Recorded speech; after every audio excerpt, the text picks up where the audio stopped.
فرحة الجنود المغاربة على الحدود بالتأهل المنتخب المغربي.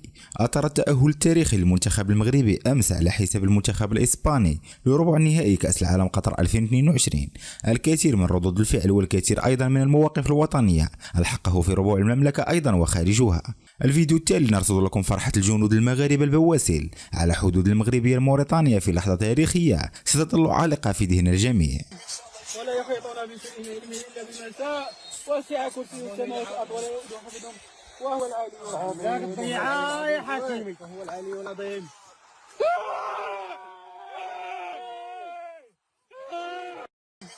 ولا يحيطون بشيء من علمه الا بما شاء وسع كرسيه السماوات والارض ولا يؤوده حفظهم وهو العلي العظيم. يا حكيمي وهو العلي العظيم.